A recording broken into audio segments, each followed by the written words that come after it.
We start with breaking news in Jefferson County where deputies opened fire on a suspect.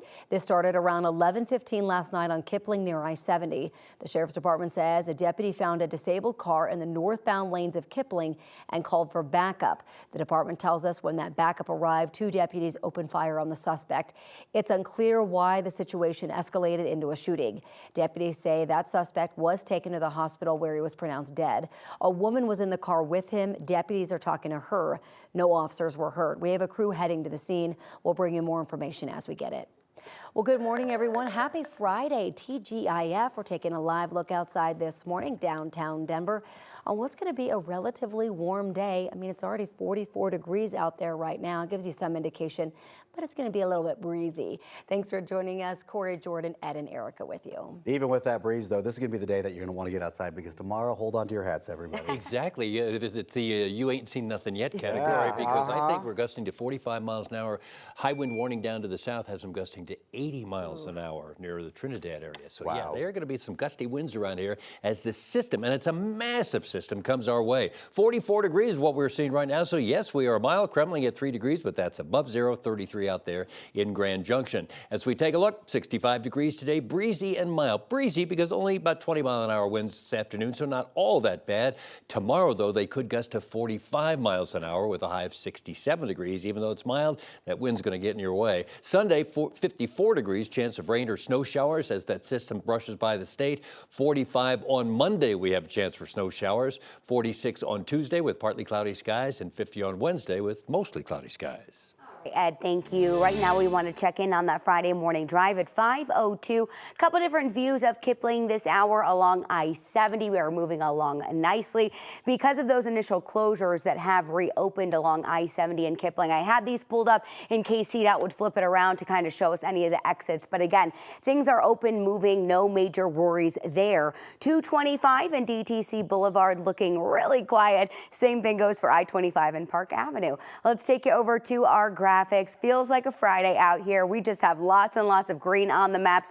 No issues for any of your travel times just yet. Heading into Commerce City, we're looking great in the green. 11-minute ride in on westbound 76.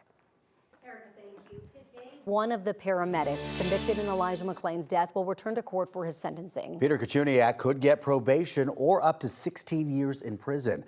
Back in December, jurors found both paramedics, Kuchuniak and Jeremy Cooper, guilty of criminally negligent homicide. They are the paramedics who injected Elijah McClain with the sedative ketamine after an encounter with Aurora police in August of 2019.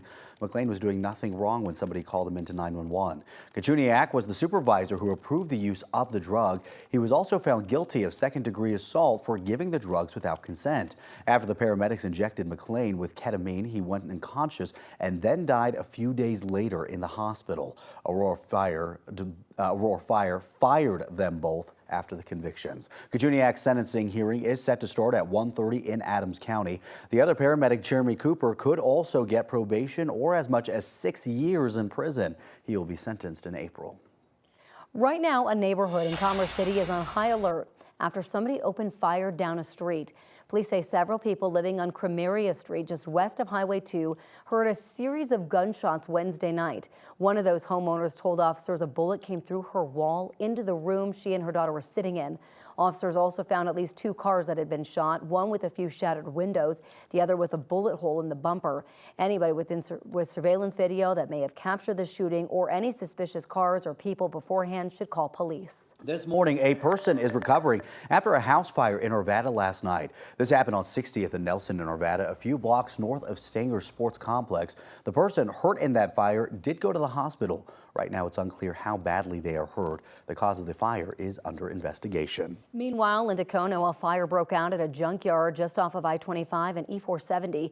You could see a huge plume of smoke for miles in Denver yesterday. Mountain View Fire says all kinds of things caught on fire, like cars and trailers.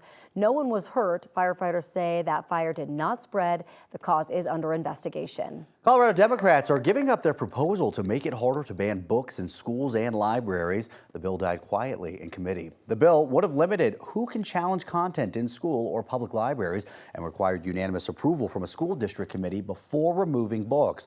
Critics of the bill, including conservative parent advocacy groups and charter schools, argued those decisions should be made on the local level. After hearing that testimony, sponsors tried to amend the bill to allow districts to make their own book review process while also protecting staffers who refuse to comply with book bans. That amendment failed, so the bill was shelved for the year.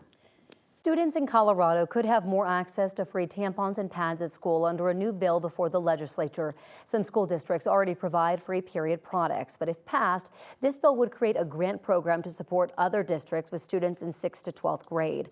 According to the Colorado Teen Period Poverty Study, in Colorado, 90% of girls have started their period unexpectedly in public without the necessary supplies. The goal of this bill is simple. Without period products, these students are more likely to miss school. This bill will ensure that there's one less barrier to helping students access and thrive in school. Colorado has a grant program to fund products in Title I schools. This bill would raise the bar to include all middle and high schools. A bill that would expand Coloradans' right to repair consumer electronics is now heading to the House for a full vote. The bill would build on previous legislation for agricultural equipment and powered wheelchairs and allow Coloradans the right to repair for digital electronic equipment like cell phones and computers. Google is backing the bill, saying the legislation will better support shoppers and their business. Our business is to make sure that you're enjoying your device for as long as possible and that you're reusing those devices and sharing those. We all have drawers of all these devices that just sit there for years, and it's an awful message from a sustainability point of view. Bill sponsors say the legislation will help lower prices on tech and help reduce pollution. More than 100 people were killed and hundreds more were hurt in Gaza after Israeli forces opened fire while Palestinians were gathering around food aid trucks. It marks one of the deadliest single incidents in Gaza since Israel's war against Hamas began in October. According to the Palestinian Ministry of Health, civilians gathered around newly arrived aid trucks hoping to get food when Israeli tanks and drones started shooting at them. Israeli officials say they opened fire because the crowd approached the trucks in a threatening way. The aid trucks reportedly tried to escape the area, accidentally running into people and causing more deaths and injuries. The Gaza Health Ministry says the attack killed 112 people and injured more than 750 others. New this morning, after a high-profile visit to the southern border, President Biden is considering executive actions to restrict asylum seeking. The president says what he really wants is the House to pass the Senate's bipartisan immigration bill. House Speaker Mike Johnson says the need to secure the border is why he hasn't held a vote on Ukraine aid, but former President Donald Trump is pressuring House Republicans to reject the Senate plan. Meanwhile, Texas Governor Greg Abbott says the state will appeal a ruling that blocks it from some immigration control actions. Defense Secretary Lloyd Austin says he is taking full responsibility for waiting days to notify lawmakers and President Joe Biden about his hospitalization. Austin testified at the House Armed Services Committee as he recovers from complications from a prostate cancer procedure. Austin went to the hospital on January 1st, but his deputy and the White House weren't told about it until January 4th. One day later, Congress and the public found out. The defense secretary said he never directed anyone to keep his hospitalization from the White House. But let me be clear. I never intended to keep my hospitalization from the White House or from anybody else.